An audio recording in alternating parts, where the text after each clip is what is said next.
মুক্তির অধিকারী একমাত্র আল্লাহ তাআলা এবং তিনি অত্যন্ত কঠোর শাস্তিদাতা। আলহামদুলিল্লাহ, মুহাব্বতুল্লাহ, আল্লাহ রাব্বুল আলামিনের প্রতি যে ভালোবাসা, মুহাব্বত আরবি শব্দ লিল্লাহ, আল্লাহ তাআলার মুনবাসিতি নাম। আমরা অবশ্যই আল্লাহ তাআলাকে ভালোবাসি বলেই আজকে এই বৃষ্টি মুখর দিনেও পবিত্র মসজিদ ঘরে এসেছি, ঠিক কিনা বলেন? তা না হলে অবশ্যই বাড়িতে বসে থাকতাম। আল্লাহু তাআলা আনা হুব্বান, আল্লাহ রাব্বুল আলামিন বলেন তোমরা কি করো? আমি আল্লাহ তাআলাকে ভালোবাসো। কারণ আল্লাহকে ভালোবাসা বলতে কি আল্লাহর সঙ্গে কি প্রেম প্রীতি করতে হবে? আল্লাহর সঙ্গে কি আলিঙ্গন করতে হবে? আল্লাহর সঙ্গে কি দেখা করতে হবে? হ্যাঁ, এটাই সত্য কথা, কিন্তু আমাদের মানব চোখে কিন্তু এটা সম্ভব না। যার কারণ আমরা যখন নামাজে দণ্ডায়মান হয়ে যাই তখন আল্লাহ তাআলাকে সাক্ষী রেখে দাঁড়িয়ে যাই, যখন সিজদা যাই আল্লাহ তাআলাকে সিজদা করি। ফেরে হাজিরিন, এই ভালোবাসাগুলো আল্লাহ রাব্বুল আলামিন খুশি হয়ে ফেরেশতাদেরকে ডেকে ডেকে বলে, আমার ফেরেশতা দেখো আমার বান্দা আমাকে স্মরণ করছে। আল্লাহ রাব্বুল আলামিন বলে এই খুশিতে আমি বান্দার জন্য একটা উপহার দিব। উপহারটা হচ্ছে বান্দাকে আমি বিনা হিসেবে জান্নাত দিয়ে দিব। সুবহানাল্লাহ।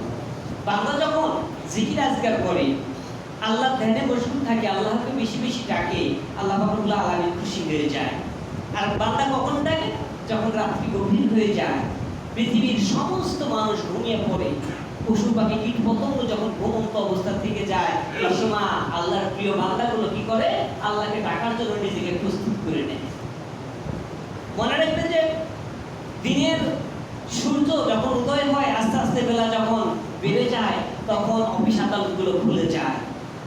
দিন যখন শেষ হয়ে যায়, সন্ধ্যা যখন ঘনিয়ে আসে, এরপর রাত যখন নেমে আসে, তখন দুনিয়ার সমস্ত অফিস আদালতগুলো কি হয়? আস্তে আস্তে বন্ধ হয়ে যায়। ইভেন আল্লাহ রাব্বুল আলামিনের রহমতের দরজাটা দেখেন, রাত্রি যতই গভীর হতে শুরু হয়, সন্ধ্যার পর থেকে রাত্রি যতই গভীর হতে শুরু হয়, আল্লাহ রাব্বুল আলামিন বলেন আমার রহমতের দরজাগুলো খুলে যাবে। সুবহানাল্লাহ। এবং রাত্রি যখন শেষ হয়ে যায়, সুবহ সাদিক হয়ে আসে, ফজর যখন হয়ে আসে, তখন আস্তে আস্তে আমার রহমতের দরজাগুলো কি ক্রমশ বন্ধ হয়ে যায়।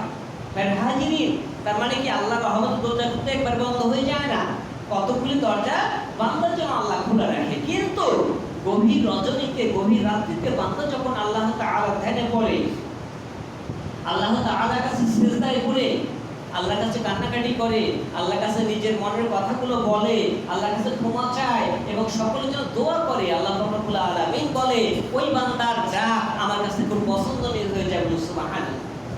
আল্লাহ রাব্বুল আলামিন বলে তোমরা চাও, তোমরা আমার কাছে চাও, তোমরা আমার ভালোবাসার বস্তু। এই পৃথিবীতে অনেক মাখলুক সৃষ্টি করেছি। কেউ কেউ বলে যে 18,000 মাখলুক, অসংখ্য মাখলুক। সুবহানাল্লাহ। অসংখ্য মাখলুক আল্লাহ রাব্বুল আলামিন সৃষ্টি করেছেন। এতগুলো মাখলুক সৃষ্টি করার পরেও মহান আল্লাহ রাব্বুল আলামিনের কলিজা ঠান্ডা হয়, অন্তরটা ঠান্ডা হয় নাই। যার কারণে কি করলেন? ফেরেশতাদের সাথে একটু পরামর্শের জন্য বা তাদের কাছে তো মত প্রকাশ করলেন। আসলে কি ফেরেশতাদের কাছ থেকে আল্লাহকে বুদ্ধি ধার করতে হবে নাকি? আল্লাহকে এমনটা আল্লাহ ইচ্ছা করলেই হয়ে যায়, বললেই হয়ে যায়। কিন্তু ফেরেশতাদের মতামত জানার জন্য বললেন কি আতাজালু, যে হে আমার ফেরেশতাগণ, আমি জমিনে একজন প্রতিনিধি সৃষ্টি করতে চাই। আমি জমিনে একজন কি প্রতিনিধি সৃষ্টি করতে চাই। তারা কি বললেন যে না, এই জাতি পৃথিবীর উপর অন্যায় অত্যাচার করবে, এই জাতিকে সৃষ্টি করার দরকার নাই। আল্লাহ রাব্বুল আলামিন তাদের কটাক্ষ জবাব দিয়ে বললেন ইন্নী আ'লামু মা লা তা'লামুন, যে আমার ফেরেশতা আমি যা জানি তা তোমরা কিছুই জানো না।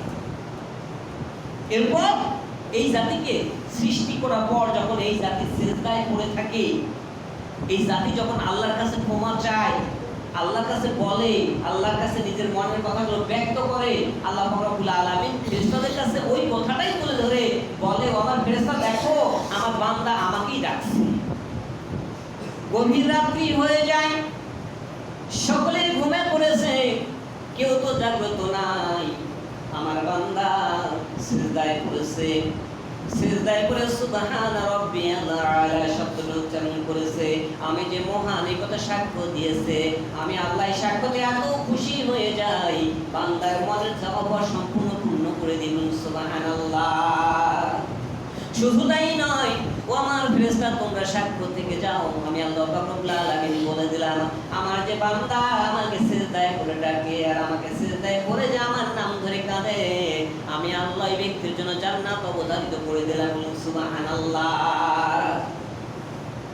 আমরা রাত্রি জাগি আল্লাহ ইবাদতের জন্য নয়। বর্তমান রাত্রি জাগি নওজোয়ান যারা আছেন, যুবক ভাইরা যারা আছেন, মোবাইল টেপা নিয়ে রাত্রি জাগি, মোবাইলে বন্ধুর সাথে কি চ্যাটিং করার জন্য জাগ্রত থাকি, কিন্তু আল্লাহর ধ্যানে আমরা একটুকু জাগ্রত থাকতে চাই না। কোথাও কনসার্ট হচ্ছে, সেখানে রাতের পর রাত আমরা জাগতে পারি।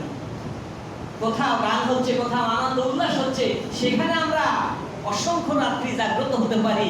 অথচ আল্লাহর ধ্যানে, আল্লাহকে পাওয়ার জন্য, আল্লাহকে খুশি করার জন্য, মুহাব্বত লিল্লাহ, আল্লাহ রাব্বুল আলামিন যে ভালোবাসার কথা বলেছে, আল্লাহকে ভালোবাসার জন্য একটা রাত্রি আমরা জাগ্রত হতে পারি না। আর যারা পারে তারাই হচ্ছে সফল কাম, তারাই হবে কামিয়াব।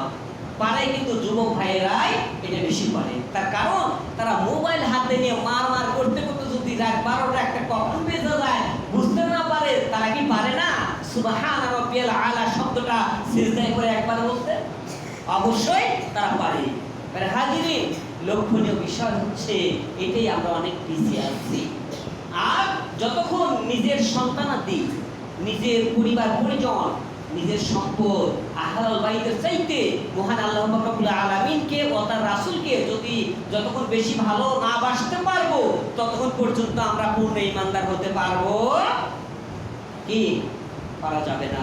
যতক্ষণ পর্যন্ত নিজের সন্তানের চাইতে, নিজের পরিবারের চাইতে, নিজের সয় সম্পদের চাইতে বেশি ভালোবাসা আল্লাহকে না দিতে পারবো, ততক্ষণ পর্যন্ত ঈমানদার হতে পারবো না। কারণ তাফসীরের মধ্যে এমনটা দেখা যাচ্ছে, হুজুর আকরাম সাল্লাল্লাহু আলাইহি সাল্লাম একটা বৈঠকে বসে আছে, সেখান থেকে একটা ছেলে কাঁদছে।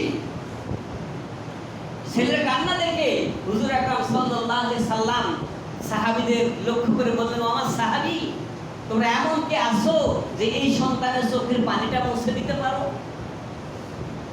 ওমর রাদিয়াল্লাহু তাআলা আনহু কি করলেন? দৌড়ে উঠলেন। সে জানে যে এই ছোট্ট ছেলেটা কেন কাঁদে। জানার পরিপ্রেক্ষিতে হুজুর আকরাম সাল্লাল্লাহু আলাইহি সাল্লামের কথা রক্ষার জন্য ছুটে চলে গেলেন একজন ইহুদির বাড়িতে। ইহুদির বাড়িতে যে বললেন, হে ভাই ইহুদি, তোমার এই বাগানে আমার এক সাথী ভাইয়ের সন্তান এসে খেজুর কুড়ায় নিয়ে যায়, যার কারণে তাদের গুনাহ হয়। তো এই গুনাহ থেকে বাঁচার জন্য তোমার এই খেজুর গাছটা আমারে তুমি বিক্রি করে দাও, আমার কাছে বিক্রি করে দাও। বলে, না, এটা বিক্রি হবে না। বলে, ভাই বিনিময় নাও, তুমি একটা খেজুর গাছের বিনিময়ে 10টা খেজুর গাছ নাও। কয়, না, হবে না। 20টা নাও, হবে না। 100টা নাও, হবে না। এবার বলে, তোমার মোটা বাগানটা যদি তুমি আমাকে দিয়ে দিতে পারো, তাহলে আমি তোমার এই একটা খেজুর গাছ দিয়ে দেব। ওমর চোখের পানি ছেড়ে দিয়ে বললেন, ইহুদি, আজকে যদি ওমরের সমস্ত সম্পদ চেয়ে নিতেন, আজকে ওমর কিন্তু দ্বিধাবোধ করতো না। সমস্ত সম্পদের বিনিময়ে একটা খেজুর গাছ আমি কিনে নিতাম, আমার কোনো সংকোচ হতো না। বলুন সুবহানাল্লাহ। এটাই তো বক্তব্য।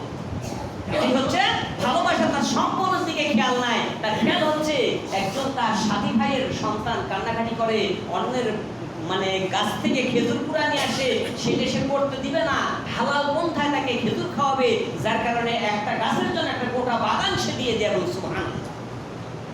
এত মন মানসিকতা তাদের ছিল। আর আমাদের মন মানসিকতা, মসজিদের জন্য যদি 100 টাকা চাওয়া যায়, হয়ে গেছে, হুজুর খালি টাকা চায়। কমিটি কি কমিটি গঠন করলাম, খালি টাকা চায়, খালি টাকা চায়, টাকা ছাড়া কোনো কথা না। হাজিরিন, ইসলামের জন্য, দ্বীনের জন্য, আল্লাহকে ভালোবাসার জন্য যে মহব্বত করতে পারে, তার দুনিয়ার সম্পদের কোনো লোভ থাকতে পারে না।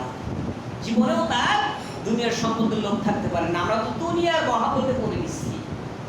আমরা বাস্তবে দুনিয়ার মহব্বতে পড়ে গেছি। দুনিয়ার মহব্বত আমরা ছাড়তে পারছি না, আমাদের কোনো উপকারেও আসছে না। নামাজ পড়ছি, রোজা রাখছি, অথচ আমরা বিপদমুখী, বিপদ থেকে বাঁচতে পারছি না। এই গজব, সেই গজব, এখানে এই রোগ, সেই রোগ, এত কিছু আমাদেরকে পাকড়াও করছে। এর কারণ হচ্ছে আমাদের আখলাক, এর কারণ হচ্ছে আমাদের চরিত্র, এর কারণ হচ্ছে আমাদের সোসাইটি, এর কারণ হচ্ছে আমাদের পাপের মূল এগুলো। হাজিরিন, আমরা যেমন কর্ম করি আল্লাহ পাক রব্বুল আলামিন তেমনটাই আমাদেরকে দেন। আমাদের কর্মের বাহিরে কিন্তু আল্লাহ পাক রব্বুল আলামিন আমাদেরকে কিছুই দিবে না। হাজিরিন, আজকের এই মজলিসে এমন কোনো ব্যক্তি আছে মনে মনে আজকে ভেবে নিতে পারে যে আল্লাহ তোমাকে ডাকলে তুমি খুশি হয়ে যাও, সারা দিনে দুনিয়ার অফিসগুলো খোলা থাকে আর রাত্রিতে তোমার অফিস খোলা হয়, এই রাত্রিতে আজ থেকে তাহাজ্জুদ শুরু করবো আর জিন্দেগি তো ছাড়বো না, এরকম নিয়ত করা যায় না ইনশাআল্লাহ? মনে মনে করি, হাত দেখানোর দরকার নেই, নিয়ত করা যাবে ইনশাআল্লাহ। যদি কেউ নিয়ত করে থাকে আর আল্লাহর দরবারে যদি ভাই কাঁদতে পারেন, আল্লাহ রাব্বুল আলামিন আপনাকে অবশ্যই জান্নাত অবধারিত করে দিবে, এর মধ্যে কোনো প্রকার সন্দেহ নাই। আপনি যত পাপ করেন না কেন, যত পাপ আপনার জীবনে থাক না কেন, আপনি যদি এইভাবে আল্লাহর কাছে চাইতে পারেন, আল্লাহর কাছে ক্ষমা চাইতে পারেন, আল্লাহ রাব্বুল আলামিন বলেন ইন্নাল্লাহা গফুরুর রহিম। শত পাপ, শত অপরাধ, শত দোষ, শত ত্রুটি, সমস্ত কিছু আমি আল্লাহ রাব্বুল আলামিন নিমিষের মধ্যে বান্দার ক্ষমা করে দিব। বল সুবহানাল্লাহ। কখন ক্ষমা করবে? যখন বান্দা আল্লাহর কাছে চাইবে।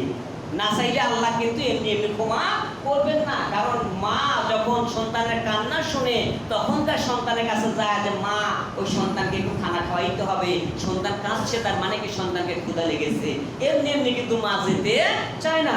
আল্লাহ রাব্বুল আলামিন এটা এক্সাম্পল দিয়েছে, উদাহরণ দিয়েছে যে পৃথিবীতে যখন মা বুঝে যে আমার সন্তান কান্না করছে তার মানে বুঝতে হয় যে এখন সন্তানকে খেতে দিতে হবে।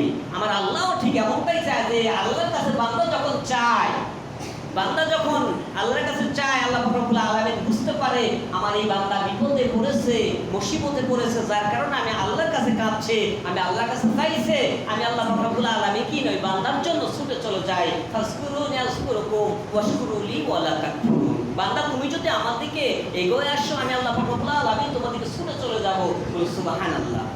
আল্লাহর ওয়াদা, আল্লাহর প্রতিজ্ঞা, আল্লাহর প্রতিশ্রুতি, আল্লাহ তাআলা প্রমিস করেছে, অথচ সেটা আমরা যদি বুঝে না নিতে পারি তাহলে আমাদের জন্য বড়ই দুষ্কর, বড়ই বিপদ, বড় কঠিন হয়ে যাবে।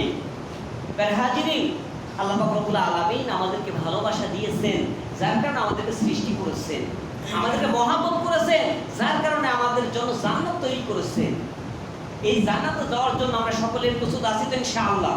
যদি তাই হয়ে থাকে, আজ থেকে আল্লাহ রাব্বুল আলামিনকে না ভুলে সর্বোপরি আল্লাহ তাআলাকে স্মরণ করে, আল্লাহ তাআলার প্রতি মনোনিবেশ করে আমরা একমাত্র আল্লাহকেই কি প্রত্যেকটা জায়গায় সর্বস্তরে উচ্চ স্থান দিয়ে আল্লাহ তাআলাকে বড় ভাববো বা আল্লাহ তাআলার কাছে আমরা সাহায্য কামনা করব। আল্লাহ রাব্বুল আলামিন আমাকে আপনাকে যেন কবুল করে নেন। সবাই আমিন।